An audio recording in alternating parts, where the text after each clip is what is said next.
Hello students, আজকে আমরা class সিক্সের সিলেবাসের যে চ্যাপ্টারটা এখানে পড়তে চলেছি সেটা হচ্ছে প্যাটার্নস ইন ম্যাথামেটিক্স। তো এই যে ওয়ার্ডটা প্যাটার্নস, এটার মানে কি বা এটা জিনিসটা কি? এটা হচ্ছে যেটা আমরা চারিদিকে তাকিয়ে লক্ষ্য করি প্রায়শই। কিছু এক্সাম্পল দিয়ে বলি, যেমন তোমরা হয়তো দেখে থাকবে যে যখন বাড়িওয়ালা বাড়ি তৈরি করে তখন কীভাবে রাজমিস্ত্রিরা বাড়ি তৈরি করে, একটা ইটের পর আর একটা ইট, হ্যাঁ, একটা অ্যারেঞ্জে সাজানো হয়। সাজিয়ে সেখান থেকে কি তৈরি হয়, একটা দেয়াল তৈরি হয়। তো এই যে অ্যারেঞ্জমেন্ট, হ্যাঁ, একটা নির্দিষ্ট রুলে অ্যারেঞ্জমেন্ট, এটা কি বলছে? প্যাটার্ন। সোজা ভাষা, যেমন তোমরা এই ছবিতেই দেখতে পাচ্ছ, যেমন ধরো এই যে ফ্লাওয়ারটা তোমরা দেখতে পাচ্ছ, এই ফ্লাওয়ারটা এখানে লক্ষ্য করো, এখানে কিরকম ভাবে একটা সুন্দরভাবে অ্যারেঞ্জমেন্ট করা আছে, এরম ভাবে গেছে, আবার কিছু কিছু কার্ভ এরম ভাবেও গেছে। এটাই হচ্ছে প্যাটার্ন। আরও কিছু এক্সাম্পল এখানে রয়েছে, আমি নিয়েছি কিছু এক্সাম্পল আরও, যেমন স্পাইডার নেট, মাকড়সার জাল। তোমরা দেখে থাকবে মাকড়সা কীরকমভাবে জাল বনে, দেখবে কোনো ডালে এরকমভাবে কিছু লম্বা দাঁড়িয়ে একটা জায়গায় দিল, মুখে নালা দিয়ে দিয়ে সেখান থেকে এরকমভাবে কিছু,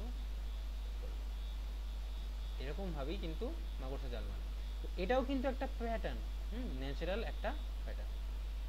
এবার তোমরা যারা ড্রয়িং করো, ড্রয়িং শেখো যারা, তারা হয়তো কোনো কোনো দিন আলপনা দিতে দেখবে, বা মা দিদিদেরকেও বোনেদেরকেও হয়তো আলপনা দিতে দেখবে, বা নিজেরাও কখনো ট্রাই করে থাকবে। তো সেখানেও দেখবে একটা নির্দিষ্ট প্যাটার্নে কিন্তু একটা নির্দিষ্টভাবে সাজানো হয় কিন্তু জিনিসপত্রগুলো এরকমভাবে, ঠিক আছে? তো এইটাও কিন্তু একটা প্যাটার্ন, ঠিক আছে?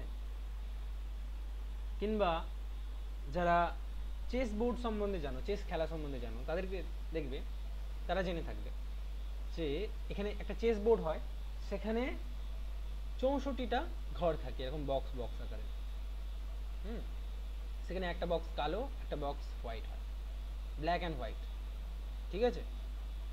তো এইটা কি বলা হচ্ছে, এগুলোকেই বলা হয় প্যাটার্ন।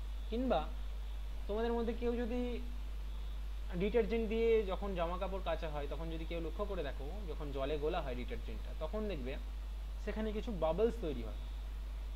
বাবলসগুলো দেখবে ঠিক এরকম একটা অ্যারেঞ্জমেন্টে হয়, এক্স্যাক্ট এরকমভাবে না হলেও কিন্তু দেখতে পাবে যে এরকম কিছু অ্যারেঞ্জমেন্টে একটা সাজানো থাকে। তাহলে আমরা আমাদের চারিদিকে একটু লক্ষ্য করলেই আমরা দেখতে পাবো যে আমরা কিন্তু বিভিন্ন প্যাটার্নস দিয়ে ঘেরা থাকি, ঠিক আছে? আমরা হয়তো অজান্তেই সেগুলো লক্ষ্য করি না, কিন্তু আমরা বিভিন্ন প্যাটার্ন সম্বন্ধে কিন্তু আগে থেকেই জানি। তো সেটাকেই আমরা এবার এই সিলেবাসটার এই যে টপিকটাতে আমরা জানব। চলো দেখা যাক। তো এর মধ্যে যেটা আমরা পড়বো, ম্যাথামেটিক্স যেহেতু এটা, তো এর আন্ডারে আমরা যেটা পড়বো সেটা হচ্ছে ম্যাথামেটিক্যাল প্যাটার্নস। ম্যাথামেটিক্যাল প্যাটার্নস কাদেরকে বলা হচ্ছে? বলছে এই mathematical pattern is a repeated arrangement. তাহলে এটা কি? একটা রিপিটেড অ্যারেঞ্জমেন্ট, যেটা বারবার রিপিট হয়, অফ নাম্বারস। তাহলে এটা কিসের হতে পারে? এটা নাম্বারসের হতে পারে। শেপস, বিভিন্ন শেপস, মনে করো ধরো আমি এই ট্রায়াঙ্গেলটা বারবার এরকম করে আঁকতে থাকছি, তোমায় আমি যদি বলি যে এরকমভাবে চলতে থাকলে কিছু ধরো 5 ঘর পরে এটা কি হবে, সেখানেও একটা ট্রায়াঙ্গেলই হবে, তুমি বলবে আমায় যে সেখানেও একটা ট্রায়াঙ্গেলই হবে। তো এটা হচ্ছে একটা রিপিটেড অ্যারেঞ্জমেন্ট, যেখান থেকে তুমি আর কি দেখে বুঝতে পারবে যে পরবর্তীকালে কি হতে চলেছে। একটা সিকোয়েন্স বলতে পারো, ঠিক আছে? শেপস হতে পারে, অর অবজেক্টস, এটা বিভিন্ন অবজেক্টসেরও হতে পারে, ঠিক আছে? That follows a specific rule, যেটা কি করে? একটা স্পেসিফিক রুলকে ফলো করে। যেমন এখানে আমি কি করছি, বিভিন্ন ট্রায়াঙ্গেলকে একটা লাইন বরাবর একটা সিরিজে আমি সাজিয়ে যাচ্ছি, এটা কিন্তু একটা specific রুলে।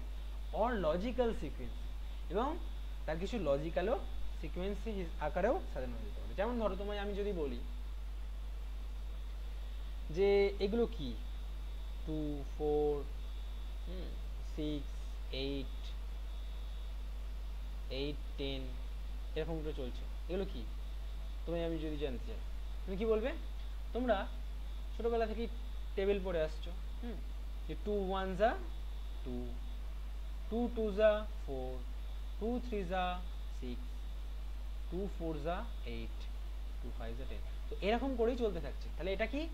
This is a logical sequence. Logical sequence, ঠিক আছে? এটাকেই বলছে লজিক্যাল সিকোয়েন্স। একটা লজিকে কি হচ্ছে, সেটা একটা সিকোয়েন্স তৈরি হচ্ছে। তো এটাও কিন্তু একটা ম্যাথমেটিক্যাল প্যাটার্নস।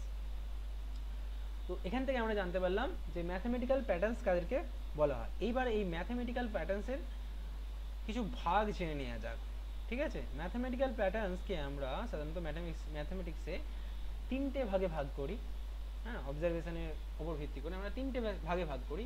কি কি কি কি ভাগ? তার মধ্যে প্রথমে আসছে জিওমেট্রিক্যাল প্যাটার্নস।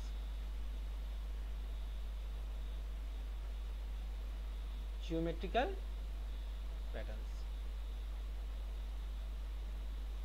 ঠিক আছে? জিওমেট্রিক্যাল প্যাটার্নস, যেমন ধরো তোমার কাছে আমি কি বল, এইমাত্র যেটা আঁকলাম আমি স্কোয়ার, কিছু ধরো আমি আঁকলাম, বারবার স্কোয়ার আঁকতে আছে, বা বিভিন্ন লাইন্স এরকম করে সাজানো আছে, তো এটাও কিন্তু এক একটা জিওমেট্রিক্যাল প্যাটার্নস। হ্যাঁ, তো এগুলো সব এক একটা এরকম করে ফুল আঁকা আছে, সেগুলো কিন্তু এক একটা জিওমেট্রিক্যাল প্যাটার্নস, ঠিক আছে? তো এবার আসছে আরেকটা ভাগে, সেটা হচ্ছে বলা হচ্ছে অ্যালজেব্রিক প্যাটার্নস। অ্যালজেব্রিক প্যাটার্নস, তো অ্যালজেব্রিক প্যাটার্নস কাকে বলা হচ্ছে? অ্যালজেব্রা কাকে বলা হয়? যেখানে কি থাকে, দুটো জিনিস থাকে, একটা হচ্ছে ভেরিয়েবল, একটা কনস্ট্যান্ট, ঠিক আছে? তারা যখন একটা রিপিটেডলি অ্যারেঞ্জ করে তখন সেটাকে বলা হচ্ছে অ্যালজেব্রিক প্যাটার্নস। হ্যাঁ, তো সেটা আমাদের যখন পড়বো পরবর্তীকালে যে অ্যালজেব্রা কি সেটা নিয়ে তখন আলোচনা করা যাবে। তো আমাদের যে মেইন পার্ট যেটা তোমাদের সিলেবাসে রয়েছে সেটা হচ্ছে numerical patterns. Last is numerical patterns.